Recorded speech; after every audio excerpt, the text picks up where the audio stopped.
Aujourd'hui, notre ambition est de faire un lien entre l'Europe et le Mexique. Bonjour les amis, comment allez-vous? Bienvenue sur notre chaîne Cuisine pratique pour les non-voyants. Et la recette du jour, ce sera des chipolatas épicés à la mexicaine. Voilà, c'est tout un programme et je vous liste tout de suite les ingrédients. Il nous faudra de l'ail frais avec de l'huile d'olive, 2 oignons. Donc l'ail, j'ai mis 3-4 petites gousses, voilà. Il faudra 500 g de chipolatas, ce qui représente une vingtaine de pièces, 4 tomates, du vin blanc et un sachet d'épices à la mexicaine. Nous avons bien sûr vérifié que ces épices ne contenaient pas de gluten. Voilà, très bien. Donc, première étape, j'ai déjà mis dans la casserole les oignons et l'ail avec bien sûr l'huile d'olive. Je vous rappelle ma petite astuce pour conserver l'ail, c'est que je l'épluche toujours. Je le conserve ensuite dans un bocal avec de l'huile dans mon frigo. Voilà, ça me permet de ne pas le perdre parce que l'ail, si on le laisse à l'air libre ou même si on le met comme ça au frigo, il ne se conserve vraiment pas bien. Donc la petite astuce, c'est de le conserver dans l'huile d'olive et ainsi je n'en perds pas.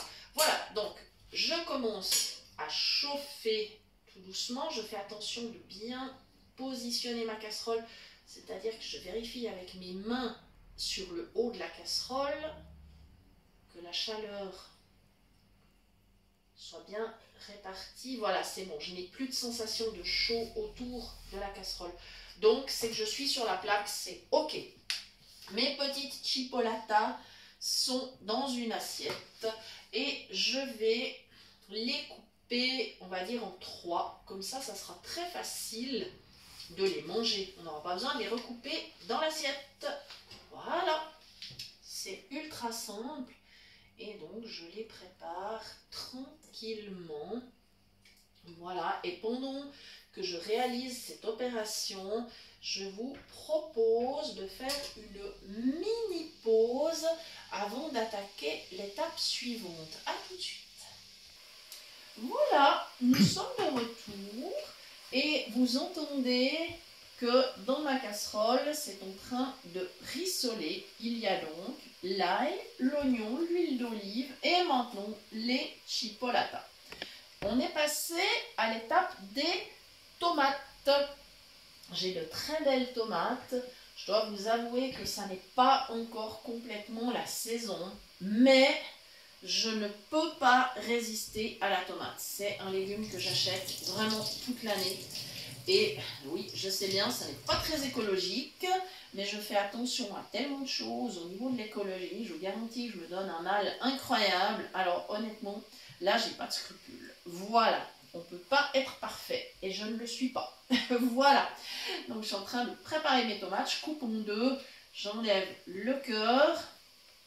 Il y a extrêmement peu de déchets. Ce sont vraiment des belles tomates, mais vraiment, elles sont magnifiques. D'ailleurs, je vous ai dit tout à l'heure que c'était un légume et c'est totalement faux, c'est un fruit, la tomate.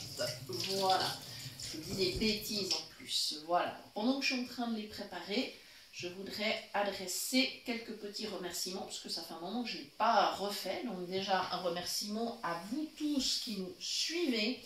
Et vous êtes vraiment de plus en plus nombreux. Donc merci infiniment.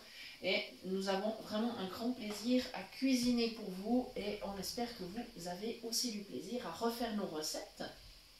J'adresse aussi un merci à l'association Phoenix qui repartage nos vidéos. Un merci à la Bibliothèque Sonore Romande qui référence notre chaîne. À la station de radio Génération Web qui nous permet de partager également nos vidéos dans leur groupe. Et vraiment, je vous conseille d'écouter cette station quand vous avez un petit moment, parce qu'ils ont de très jolies playlists. C'est une équipe hyper sympathique. Donc voilà. Merci à eux en tous les cas. Et il y a donc dans cette station de radio des personnes non-voyantes qui gèrent donc la radio, les émissions. Voilà, donc donnez-leur aussi un petit coup de pouce, ça sera ultra sympa. Je remercie aussi la page Cuisine du bout des doigts qui nous permet également de partager, ainsi que tous les groupes et bien sûr les privés, les personnes, les particuliers qui repartagent nos liens, qui repartagent nos lives. Merci infiniment. Et bien sûr, je vous rappelle que vous nous trouvez maintenant également sur Facebook sous le même nom, Cuisine Pratique pour les non-voyants. Voilà, mes tomates, je les ai déjà préparées, je n'aurai plus qu'à les couper. Je vais aller remuer un petit peu dans ma casserole parce que je ne veux pas que ça brûle, mais j'ai baissé le feu de toute façon.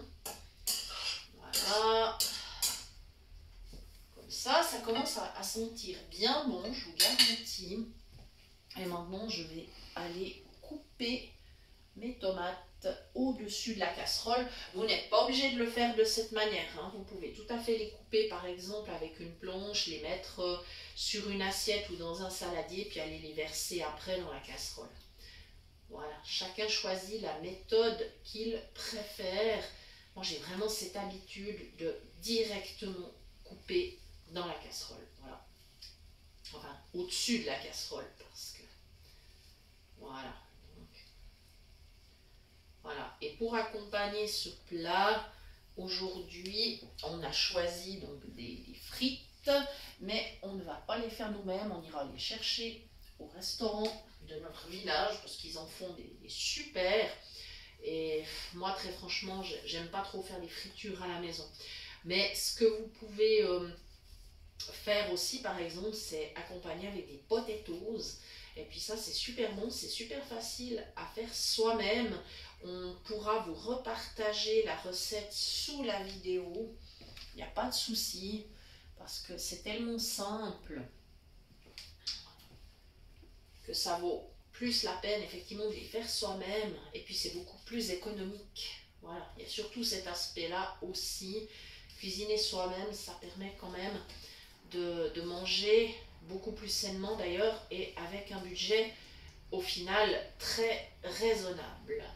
Et clairement, à l'heure actuelle, on sait que tout le monde cherche à avoir un budget raisonnable pour la nourriture, ce qui ne veut pas dire qu'on doive se priver, bien au contraire, mais on peut vraiment, si on fait des achats bien pensés, on peut vraiment arriver à un budget très correct.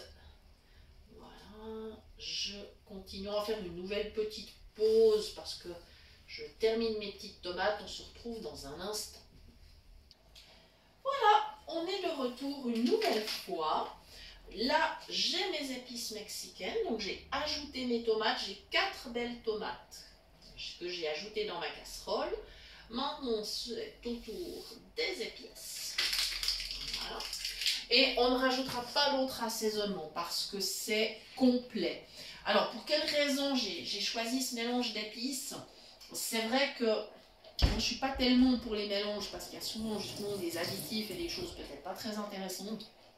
Mais ce mélange-là, on va dire, il est correct. Et puis surtout, il y a une chose que je ne peux pas faire avec les épices que j'ai dans ma cuisine, c'est donner ce petit goût de fumée.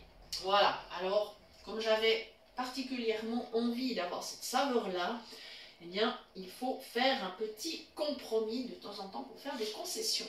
Voilà. Et maintenant, le vin blanc. Pas trop. Les tomates vont de toute façon amener déjà du liquide. Le vin blanc également. Et on va maintenant laisser mijoter le temps que les tomates soient vraiment bien fondantes, ce qui va prendre, je pense, environ 20 à 25 minutes quand mon plat sera vraiment bien mijoté. Voilà. Je remue évidemment et ensuite je vais couvrir, je vais laisser cuire. Voilà, tout simplement. Et j'espère que vous aurez beaucoup de plaisir à préparer cette recette. Si vous essayez, dites-le nous en commentaire si ça vous a plu. Si peut-être vous avez mis d'autres ingrédients, d'autres légumes, ça serait possible par exemple d'ajouter du poivron, ou de l'aubergine, ou de la courgette. Là, par contre, c'est pas trop la saison. C'est pour ça que je ne l'ai pas fait. Mais évidemment, les variantes sont possibles. Vous pouvez même rajouter un petit peu de maïs en grains, par exemple. Ça apportera vraiment une touche déjà de couleur. Et puis, au goût, ça sera vraiment bien sympa. Voilà, il me reste à vous rappeler que vous pouvez toujours nous écrire à notre adresse cuisinepratique@mail.ch. Nous vous répondrons avec grand plaisir dans les 2-3 jours en général, puisqu'on relève cette adresse environ 2 fois dans la semaine. Et je vous remercie de nous avoir suivis. Je vous souhaite un bon appétit et une belle journée. À bientôt.